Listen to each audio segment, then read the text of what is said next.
भगवान बनना है, भगवान के बाजू में बैठना है, वो भगवान बनने की कला को आत्मसात करना है, उस पर चर्चा चल रही है। और मंगलाचरण है अपना, याद हो जाना चाहिए अब तो मंगलाचरण, कि तीर्थंकर बनना है तो ज्ञान को बहुमान देना होगा, तीर्थंकर बनना है तो दर्शन को आधार मानना होगा, तीर्थंकर बनना है तो चारित्र को आचरण में लाना होगा, तीर्थंकर बनना है तो उपचार को सम्मान देना होगा, तीर्थंकर बनना है तो तप को जीवन में उतारना होगा।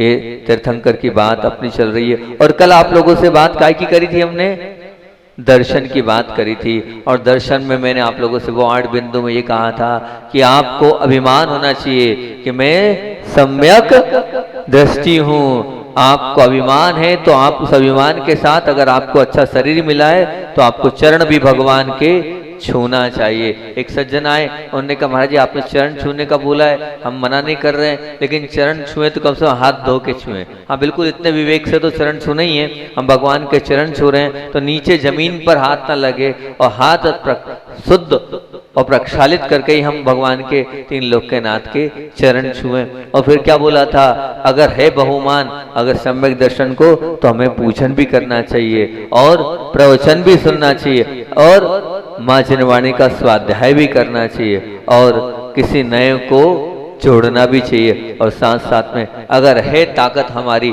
तो भगवान विराजमान करें, नहीं हो तो जिनालय में अपना सहयोग करे कुछ न कुछ, और नहीं हो तो तन से सहयोग करे। इन 8 बातों को लेकर हमने आपके बीच में कल बातें रखी थी। और आज बात है कि क्या बात है कि क्या आज बात काय की है, ज्ञान दर्शन के बाद बात काय की आती है, चारित्र की।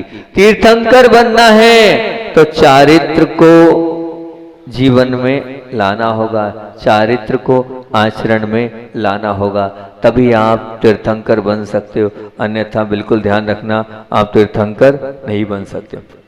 आइडियल आज का क्रीम कोटेशन बोलता हूं कि दूसरों की दृष्टि में जो मैं हूं वो मेरी इज्जत है, दूसरों की दृष्टि में जो मैं हूं वो मेरी इज्जत है, जबकि मेरी दृष्टि में जो मैं हूं वो मेरा चारित्र है। जबकि मेरी दृष्टि में जो मैं हूं वो मेरा क्या है, चारित्र है। इज्जत तो वो दूसरों की दृष्टि में होती है, लेकिन चारित्र मतलब दुनिया तुम्हें जिस रूप में पहचान रही है वो तुम्हारी इज्जत है। और अंतःकरण आत्मा की अदालत जो मैं तुम्हें जिस रूप में पहचान रही है वो तुम्हारा चारित्र है, वो तुम्हारे अंदर की ताकत है, वो तुम्हारे अंदर का स्वतत्व है, तुम्हारे अंदर की सामर्थ्य है, ये निश्चित मान के चलना। मैं हमेशा एक उदाहरण, चारित्र की बात आती तो जब एक ही उदाहरण देता हूँ, मुझे बहुत अच्छा लगता है वो, कभी कहीं पढ़ा था तो याद रहता है। चारित्र की बात आती है, आपने पेंसिल को देखा है, पेंसिल को देखा है, वो जो पेंसिल है ना, वो पेंसिल की हकीकत वो बोल रही है, वो हमारा ध्यान आकर्षित करी कि मेरी ताकत मेरा रूप भी नहीं है, मेरा कद भी नहीं है, मेरा वजन भी नहीं है, मेरी ताकत मेरा स्वतत्व है। मेरे अंदर जो बैठी वो पेंसिल के अंदर काली काली वो बैठी है ना, वो मेरी ताकत है। अगर वो नहीं तो कुछ नहीं। इसी प्रकार से ध्यान रखना, आपका अगर चारित्र निर्मल नहीं रहा तो आपके जीवन में कुछ नहीं बचा, आपने सब बर्बाद कर लिया, सब तहस नहस कर लिया।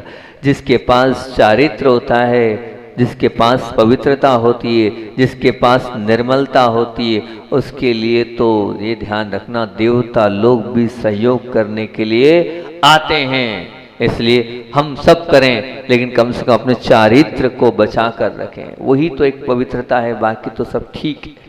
अपने अंतरंग को पवित्र बनाना है तो चारित्र की ओर हमारा निश्चित रूप से झुकाव होना चाहिए। तो आज चारित्र पर पहला बिंदु है हमारा, क्या करें हम।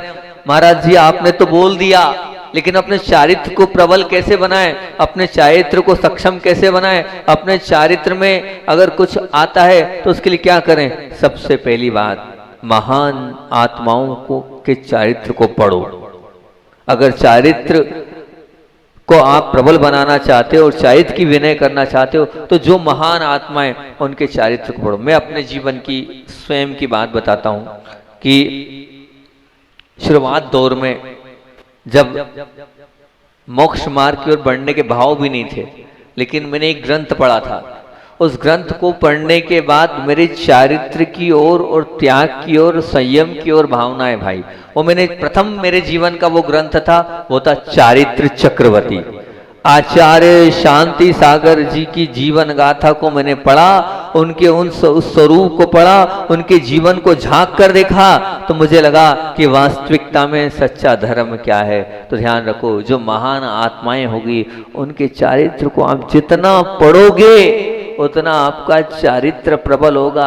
आपके अंदर मन भटक रहा है, मन अटक रहा है, मन कहीं आपका इधर उधर फिसल रहा है, तो उनको आप पढ़ो। जब आप उनको पढ़ोगे, उनकी तपस्या को पढ़ोगे, उनके तप को पढ़ोगे, उनकी आराधना को पढ़ोगे, तो निश्चित रूप से परिणामों में निर्मलता आती है, मोटिवेशन मिलता है। तो अपने आप को अगर संभल बनाना है तो क्या करें? जो महान आत्माएं हैं उन महान आत्माओं को, चारित्र को पढ़ो। जितना पढ़ोगे उतना वैराग्य आपका प्रबल और दृढ़ होता चला जाएगा। ये निश्चित मान के चलना। हम पढ़ें, और पढ़े ही नहीं, हम तो ये कहते हैं पढ़ना तो ठीक है, क्या उनको सुनाओ। आप जितना सुनाओगे उतना आपका अंदर से प्रबल बनता चला जाएगा। बिल्कुल सुनाना है। इसीलिए रोज, अभी तक का इतिहास जब भी मैं बोलता हूँ, लगभग प्रयास ये करता हूँ कि पूज्य गुरुदेव जो है चारित्र श्रोमणी थे, उन्हीं को देखा है, उन्हीं से चारित्र लेने की भावना बनी है, तो प्रतिदिन कुछ ना कुछ बोलता हूँ उनके लिए। क्यों बोलता हूँ? इसलिए कि उनके चारित्र को सुनाने से मेरा चारित्र निर्मल बन जाएगा, और कुछ नहीं है। तो आपको लगता है कि ये चारित्रवान है, वो चारित्र आपको दिखता है, तो उस चारित्र को आप सुनाओ। जितना चारित्र को आप बताओगे, जितना चारित्र को आप कहोगे, उससे आपके अंदर वैराग्य बढ़ेगा। और आप कहीं फिसल रहे हो तो आपको अपने आप में फिसलन में आप अपने आप में टिक जाओगे। लगता है कि नहीं भैया, वास्तविकता में इनका चारित्र बहुत निर्मल है, इनके चारित्र में 1% भी दाग नहीं है। तो हम क्या करें? हम उनकी बात को बार बार लोगों से बोलें, प्रशंसा करें। जितनी आप प्रशंसा करोगे उतना आपका चारित्र की विनय भी होगी। और विनय तो ठीक है, लेकिन आपका चारित्र निर्मल होता चला जाएगा। ये निश्चित मान के चलना, इसमें कोई किंतु परंतु नहीं है। तो पहली बात, महान आत्माओं के चारित्र को पढ़ो। तो कम से कम इतना कर लो, अगर आप बैठे हो कि हाँ महाराज जी आपने बोला है, तो हम इतना कटिबद्ध होते हैं कि हम आचार्य शांति सागर का चारित्र चक्रवर्ती एक बार पढ़ेंगे। और नहीं तो कम से कम आचार्य भगवान पे लिखा है क्या, विद्याधर से विद्यासागर, इसको पढ़ लेना। इसमें भी आनंद आ जाएगा आपको। विद्याधर से विद्यासागर जब पढ़ोगे, जब ऐसे चारित्रिक पुरुषों को हम पढ़ते हैं, महान आत्माओं को हम गुनगुनाते हैं, महान आत्माओं के साथ अपना जीवन जीते हैं, तो निश्चित रूप से वो भाव आ जाता है। देखो इस प्रकार से उन्हें तप, तपस्या और आराधना करिए। बहुत सारे लोग बोल रहे हैं महाराज जी आप रोज एक संस्मरण बोलते हो, तो आप उन संस्मरणों की एक डायरी बना दो। तो हमने कहा लिखने का नहीं है, जो आता है, जो याद आता है वो हम बोल देते हैं, जो पढ़ लेते हैं, जो सुन लेते हैं हम कह देते हैं। आप लोग इकट्ठा करो, मनाही नहीं है, रोज प्रवचन में से अंतिम में हम बोलते हैं इकट्ठा करो, लिखो और आप वायरल करो। हमारी तरफ से कोई हमारा सिल ठप्पा नहीं है कि दुर्लभ सागर के नाम से कोई पुस्तक छपे। आप छापो, उसको मना नहीं है। आप उस गुरुदेव की जो वाणी, जो मैंने जितनी इकट्ठी करी थी, वो तो रोज के रोज 3 साल हो गया देते देते, 3 साल से कर रहा हूं। और मात्र मैं अपना नहीं दे रहा हूं, मैं बता रहा हूं गुरुदेव की बात को, मेरे जीवन की तो बहुत सारी सुनाता हूं। धैर्य सागर जी महाराज जी ने दी, अभी माता जी थी अभी हमारे यहाँ नोहटा में, परमात्मति जी उनने दी, अजित सागर जी ने दी, कुंतु सागर जी ने, चंद्र सागर जी ने दी। मात्र मेरा कुछ नहीं है, मैं तो सबका इकट्ठा करता हूँ और मेरे पास जो वो भी देता हूँ, लेकिन गुरुदेव की बात को बोलता हूँ। सच कह रहा हूँ, गुरुदेव की बात बोल देता हूँ तो मुझे ऐसा लगता है कि गुरुदेव मेरे पास है, मेरे नजदीक है, इसलिए गुरु की बात को बोलता चला जाता हूं। तो ऐसे ही आप उन चारित्रिक पुरुषों को पढ़ो, और पढ़ो नहीं, उन पढ़ने के साथ उनको सुनाओ। जितना सुनाओगे उतना आपका वैराग्य दृढ़ होगा, उतनी चारित्र की विनय होते चली जाएगी। और पढ़कर सुनाना नहीं है। तीसरी बात, सुनकर गदगद होना है, सुनकर गदगद होना है। आप जितना पढ़ोगे, पढ़ना भी है, आपने सुनाया है, सुनाने के बाद अंदर से गदगद हो जाना चाहिए कि ये भगवान क्या चारित्र आपने पाला है, धन्य हो आप, धन्य हो आप, धन्य हो आप। आपके जैसी चारित्र की निर्मलता मेरे अंदर आ जाए, आपके जैसे चारित्र मेरे अंदर आ जाए, पा जाऊं तो बहुत। मैं हमेशा बोलता हूँ इस उदाहरण को भी बार बार बोलता हूँ, याद आ जाता है चारित्र की बात जब भी आती है तो याद आ जाता है कि जब हमारे अभी आए भी थे राजीव जी, जिनका मैंने बताया था, जिन्हें एक्सरसाइज बताई, उनके पास उनके ऑफिस में एक भाई ने कहा था कि भैया समझ में नहीं आता आपके गुरुदेव में ऐसा क्या है, आपके गुरुदेव में ऐसा क्या है जो गुरुदेव जो हैं अभी देखा हमने मुख्यमंत्री पूरे लॉबी के साथ अगवानी करने गया, अभी प्रधानमंत्री आके गया, अभी राष्ट्रपति आके गया, क्या है आपके गुरुदेव के अंदर? तब एक ही जवाब जब उनने मुझसे पूछा था तो मैंने कहा था, ब्रह्मांड की वो पावरफुल शक्ति है उनके पास। वो क्यों है वो पावरफुल शक्ति की पूरी दुनिया उन पे आकर्षित है? सिर्फ और सिर्फ एक ही कारण, उनका वो उत्कृष्ट ब्रह्मचर्य व्रत जो उन्होंने जीवन भर पर्यंत बहुत अच्छे से चारित्र को पाला है। तो बस आप भी अगर चाहते हो कि मुझसे पूरी दुनिया आकर्षित हो, उत्कृष्ट ब्रह्मचर्य व्रत को आप पालते चले जाओगे तो चारित्र की विनय भी अपने आप होती चली जाएगी। गदगद भाव से उसको पालो। और सबसे बड़ी बात, और क्या करें? और करना है आपको, चारित्र को निर्मल करना है, पवित्र करना है, चारित्र की विनय करना है। तो जो चारित्रवान है उनकी संगति करो। चौथे नंबर पर, चारित्रवान की जितनी संगति करोगे उतना आपका चारित्र निर्मल बनेगा। आपके पाप कभी भी मुनि सानिध्य में, आप मुनि से जुड़ गए हो, आरिका से जुड़ गए हो, साधुओं से जुड़ गए हो, गुरुओं से जुड़ गए हो, तो कभी भी ध्यान रखना आपके अंदर की प्रवृत्ति अपने आप धर्म की ओर बढ़ जाएगी, पाप की ओर आपकी प्रवृत्ति नहीं होगी। लेकिन जुड़ना होगा, उठना होगा, बैठना होगा, उनके साथ रहना होगा, तब आप कहीं जा पाओगे। आचार्य श्री जी बोलते थे, शुद्धोपयोग नहीं हो रहा है, लाख प्रयास के बाद भी कोई बात नहीं, पर ध्यान रखना जो शुद्धोपयोगी साधु हैं उनके पास बैठ जाओ। उनके पास बैठ जाओगे, उनकी वर्णाओं को ग्रहण करोगे, आज नहीं तो कल शुद्धोपयोग आपके पास भी आएगा, आपको भी टकराएगा। तो हम नहीं कर पा रहे हैं चारित्र का पालन, हम क्या करें? हम गुरुओं की सन्निधि में रहें, गुरुओं से नजदीकी बनाएं, गुरुओं के पास बैठने का प्रयास करें। जितने गुरुओं के साथ रहोगे उतना उतना आपका चारित्र निर्मल होता चला जाएगा। उनकी संगति से सब कुछ अपने आप हो जाता है। और क्या करें? तो मैं तो ये बोलता हूँ कि आप हमेशा एक ही बात बनाओ कि कोई ना कोई आइडियल आपके जीवन में बन जाए। तो 5वें नंबर पे बोल रहा हूँ, उनके जैसे बनने के भाव। आपको लगता है कि आचार्य शांति सागर जी थे चारित्र चक्रवर्ती, उनके जैसे बनने के भाव। आचार्य ज्ञान सागर जी थे, उनके जैसे बनने के भाव। पूज्य गुरुदेव आचार्य भगवंत, हमारे आचार्य भगवंत विद्यासागर जी थे, आपको ऐसा लगता है वो आचार्य श्री जी से बनना है, तो एक आइडियल तो बनाओ, मुझे उनके जैसे बनना है। अगर अपने चारित्र को निर्मल करना है तो मुझे उनके जैसे बनना है। ये भाव पल प्रतिपल आने चाहिए, मुझे उनके जैसे बनना है। वही मेरे जीवन के आदर्श है, वही मेरे जीवन के आइडियल है। किसको बनाया आपने अपने जीवन का आइडियल? मैं तो अलग अलग क्षेत्र में अलग अलग आइडियल बनाता हूँ, चारित्र के क्षेत्र में अलग, तो ज्ञान के क्षेत्र में अलग। तो आप भी अपने अपने, जब लगता है कि इस क्षेत्र का ये है तो उस क्षेत्र का आइडियल आप वो बनाओ।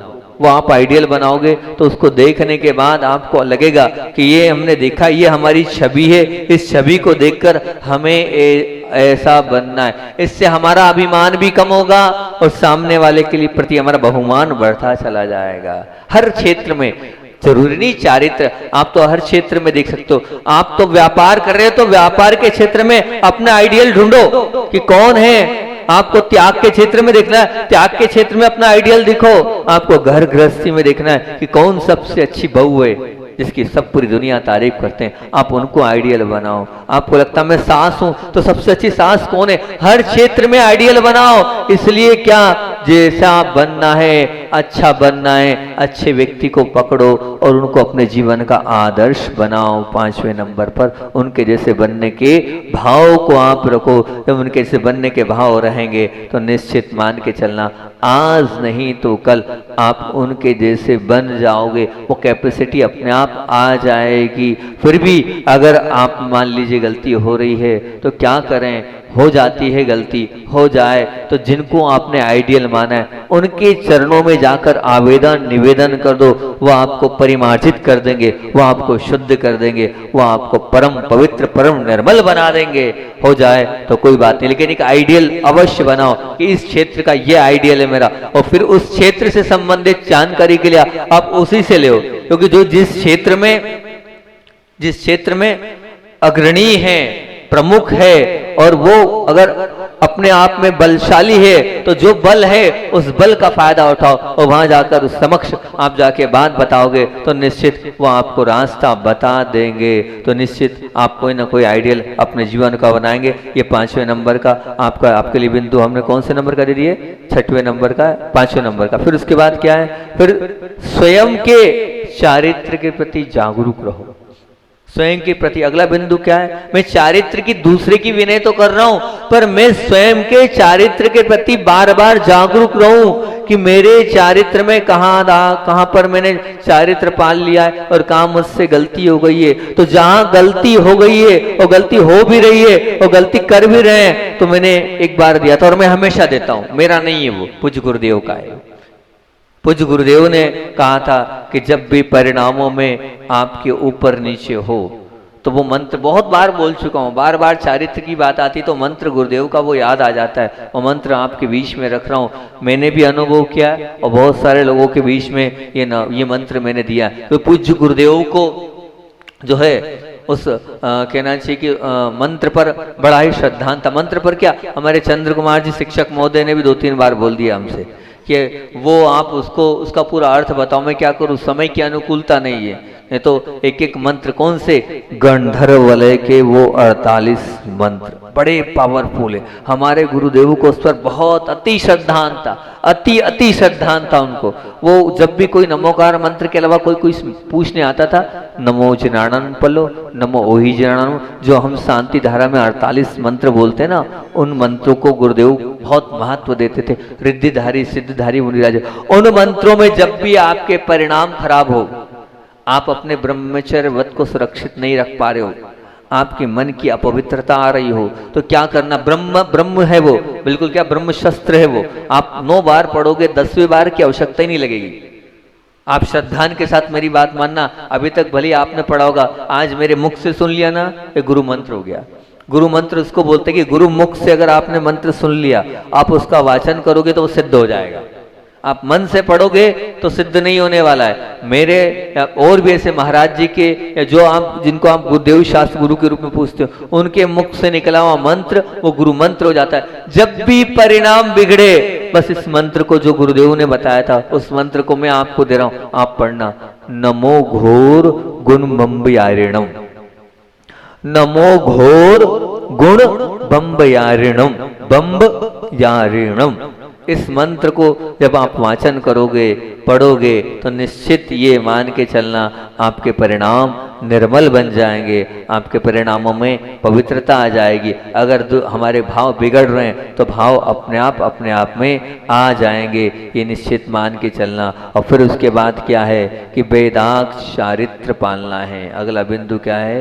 वेदाक्ष चारित्र पालना है, बिना जीवन के चारित्र पालना है। कल बोला था ना कि क्या होता है, सफेद कपड़े पर एक छोटा सा काला दाग भी है, वो काला दाग तुरंत दिखता है। इसी प्रकार से वो चारित्र पर अगर आपने दाग लगा दिया तो दाग निश्चित मान के चलना वो दिखेगा ही दिखेगा। जीवन का ये लक्ष्य होना चाहिए, मुझे नहीं चाहिए धन संपदा, मुझे कुछ नहीं चाहिए, मेरे जीवन का एक लक्ष्य हो बेदाग चारित्र। मेरे जीवन पर किसी प्रकार का कोई प्रश्न चिन्ह या कोई कलंक मुझे नहीं लगाना है। बाकी तब सब तो धुल जाएगा, लेकिन मैंने कोई कलंक अपने जीवन पर लगा लिया, वो कलंक धुलने वाला नहीं है, वो कलंक पवित्र होने वाला नहीं है। इसलिए इस बात को ध्यान रखना, हमें कैसा चारित्र पालना है? बेदाग चारित्र पालना है, दाग रहित चारित्र पालना है। किसी प्रकार का दाग हमारे जीवन में नहीं आना चाहिए। अगर जीवन में आ गया है तो निश्चित मान के चलना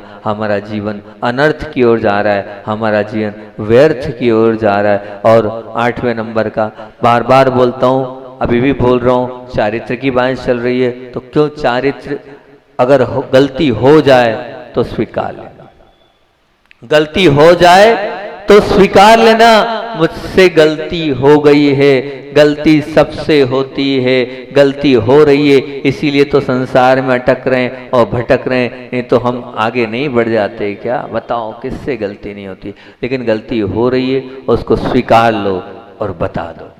आप बता दोगे तो निश्चित रूप से उसका वो जो आपने किया है उसका यहीं के ही निराकरण हो जाएगा, यहीं के ही धुल जाएगा, यहीं के ही पवित्रता आपके अंदर आ जाएगी और आप शुद्ध बन जाओगे। आपको शुद्ध अगर बनना है तो बता दो। बहुत सारे लोग आते हैं और अपनी बात को बताते हैं और अपनी बात को कहते हैं कि ऐसी ऐसा हमसे हो गया है, हो गया। लेकिन ध्यान रखना, गुरु के समक्ष आचार्य श्री जी बोलते थे कि गुरु के समक्ष अगर बताना भी हो तो छोटे से पाप को भी कैसे बताना? ए भगवान, ये मेरे माध्यम से बहुत बड़ा पाप हो गया है, बहुत बड़ी गलती हो गई। और ध्यान रखना, छिपाना मत, सब जगह छिपाना, लेकिन गुरु चरणों में कुछ मत छिपाना।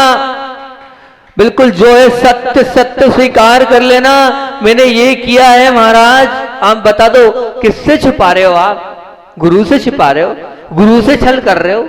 अरे छल भी कर रहे हो तो किनके साथ? गुरु के साथ छल कर रहे हो। दुनिया के साथ तो छल कर रहे हो, कपट कर रहे हो, मायाचारी कर रहे हो, पर गुरु से छल कपट और मायाचारी कहाँ जाओगे आप?